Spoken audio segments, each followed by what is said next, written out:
ఉపరాష్ట్రపతిగా ఇంకా 2 ఏళ్ల పదవీకాలం ఉన్నప్పటికీ రాజీనామా చేస్తూ జగదీప్ ధన్కడ్ తీసుకున్న అనూహ్య నిర్ణయం దేశ రాజకీయాల్లో సంచలనం రేపింది.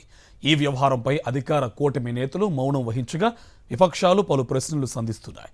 ఈ క్రమంలోనే ఉపరాష్ట్రపతి పదవి నుంచి వైదొలగడంపై పలు విశ్లేషణలు తెరమీదకొచ్చాయి. ఉపరాష్ట్రపతి పదవికి జగదీప్ ధన్కడ్ రాజీనామా దేశ రాజకీయాల్లో ఇప్పుడిదే హాట్ టాపిక్. రాజధాని ఢిల్లీలో ఏ ఇద్దరు నేతలు కలుసుకున్నా ఈ విషయం గురించే మాట్లాడుకుంటున్నారు. ఆరోగ్య కారణాల రీత్యా తాను తప్పుకుంటున్నట్టు ధన్కడ్ ప్రకటించినప్పటికీ రాజీనామా వెనుక బలమైన రాజకీయ కారణాలే ఉన్నాయని ప్రతిపక్షాలు ఆరోపిస్తున్నాయి.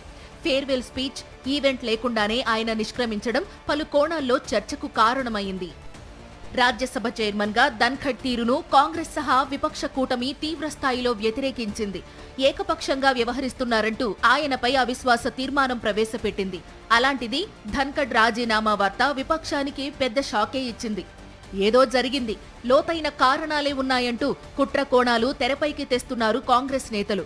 సోమవారం జరిగిన రాజ్యసభ బిజినెస్ అడ్వైజరీ సమావేశాలకు కేంద్ర మంత్రులు జేపీ నడ్డా, కిరణ్ రిజిజు ఉద్దేశపూర్వకంగానే గైర్హాజరయ్యారని, దీనిపై ధన్కడ్ తీవ్ర అసంతృప్తి వ్యక్తం చేశారంటూ ఎక్స్లో పోస్టు పెట్టారు కాంగ్రెస్ ప్రధాన కార్యదర్శి జైరాం రమేష్. అయితే కాంగ్రెస్ ఆరోపణలను కేంద్ర మంత్రి నడ్డా తోసిపుచ్చారు. మరి జగదీప్ ధన్కడ్ రాజీనామాకు దారితీసిన కారణాలేంటి? జస్టిస్ యశ్వంత్ వర్మపై అభిశంసన తీర్మానం ధన్కడ్ రాజీనామాకు కారణంగా మారిందనే ప్రచారం హస్తిన వర్గాల్లో వినిపిస్తోంది. అధికారిక నివాసంలో నోట్ల కట్టలు లభ్యమైన కేసులో జస్టిస్ వర్మపై ఇంపీచ్మెంట్ మోషన్ తీసుకొచ్చింది మోదీ సర్కార్. ఈ మేరకు 145 మంది ఎంపీలు సంతకాలు చేసిన నోటీసును లోక్సభ స్పీకర్ ఓం బిర్లాకు అందజేసింది. అదే సమయంలో జస్టిస్ వర్మ అభిశంసన కోరుతూ 68 మంది విపక్ష ఎంపీలు సంతకాలు చేసిన నోటీసును స్వీకరించారు చైర్మన్ ధన్కడ్. ఈ నోటీసును అంగీకరిస్తున్నట్టు సభలో ప్రకటన కూడా చేశారు. దీనిపైనే అధికార పక్షం ఆగ్రహించిందని సమాచారం.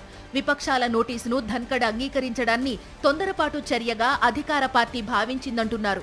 ఈ చర్యను ఖండిస్తూ పలువురు కేబినెట్ మంత్రుల నుంచి ధన్కడ్కు ఫోన్ కాల్స్ వెళ్లాయని, ఆ తరువాత వేగంగా పరిణామాలు మారిపోవడం, ఉపరాష్ట్రపతి పదవికి రాజీనామా చేయడం జరిగిందనేది ఢిల్లీ సర్కిల్ స్టాక్.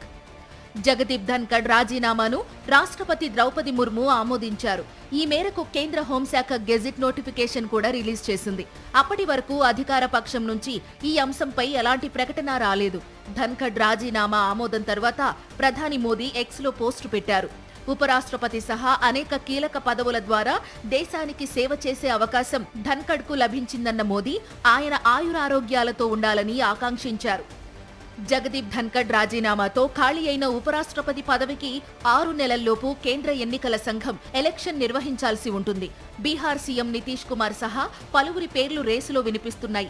అయితే నితీష్ రాష్ట్రంలోనే ఉంటారని, మళ్లీ ముఖ్యమంత్రి అవుతారని జేడీయూ నేతలు చెబుతున్నారు.